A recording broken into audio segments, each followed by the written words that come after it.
Hello, this is Matthew Robert Payne. This is the book His Redeeming Love. This is chapter 18 and it's titled Move to Brisbane. I was happy in one way. I think I was consulted and my opinion was taken. Me and Sharon and I didn't have a job in Sydney, and we decided to move up to Brisbane, which is 1,000 kilometres north of Sydney, to the state of Queensland. Brisbane's the capital city of Queensland, and we decided to move up there because that's where Sharon's mother lived, and we thought we'd be closer to her mother. On further look at that decision, it was somewhat of a bad decision because there was more work in Sydney, although I think the decision was essentially taken out of my hands and suggested out of my hands because Sharon's mother was quite a forceful sort of woman, and she seemed to get what she wanted out of Sharon, and I think Sharon's mother wanted her grandson or a grandchild to grow up so that she could see her grandchild a lot, and so I'm pretty sure that was the reason we moved up there, and so we did. Sharon's mother was, like I've said, a forceful woman. She gave the impression really early on that it was her way or the highway. In other words, she got her way most of the time, and she made it very clear to me and to Sharon and to people she dealt with that if you didn't agree with her way of doing things, well, you're going to have not a little argument, you're going to have a massive argument. So I found when I got to Brisbane, it was hard to get work. It was like a country town. There wasn't many jobs.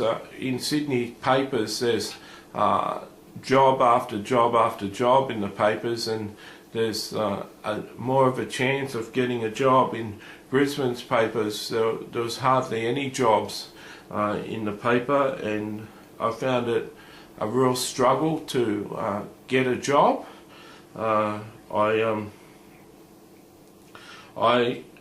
We finally moved.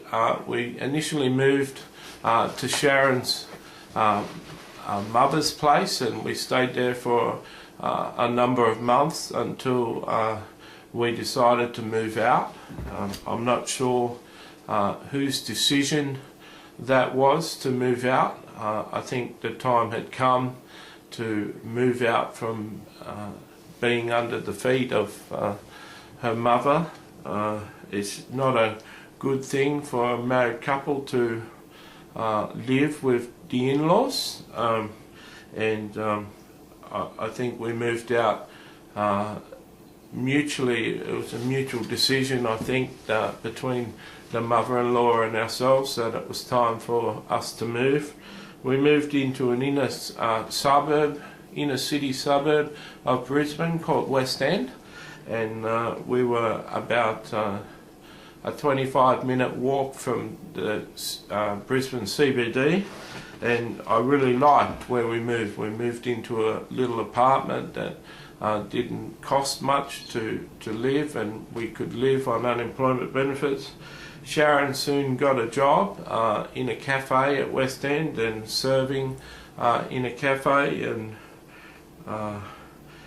I went unemployed for a while, and eventually I secured a job as a driver at Domino's Pizza, and the job was easy because Sharon had a car, and so driving jobs for pizza stores is normally an easy job to get because you're using your own car and you're not using their car, and they don't mind you wearing out your car and putting miles on your car.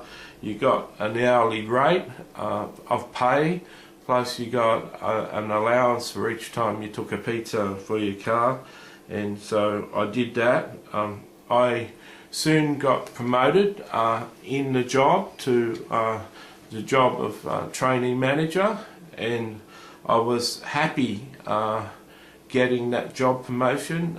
It meant that I was doing longer hours, but it meant that I was getting more pay, and I was happy. At the time at McDonald's, not at McDonald's, at Domino's, I had a good manager. The manager and me became friends, and I worked very well. It was a good thing to get out of the house and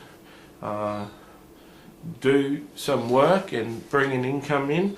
I don't remember with myself and Sharon what we used to spend our money on. We both had an income, and for a number of years we both brought in an income, but we never seemed to have saved money, and I still to this day don't understand where we were spending the money. I know today I'm on a government pension at the moment, and I'm able to pay money to get books published and get things done every 2 weeks when I get my my pension, and I'm not sure what we used to do with all the money that we earned. I think that's typical of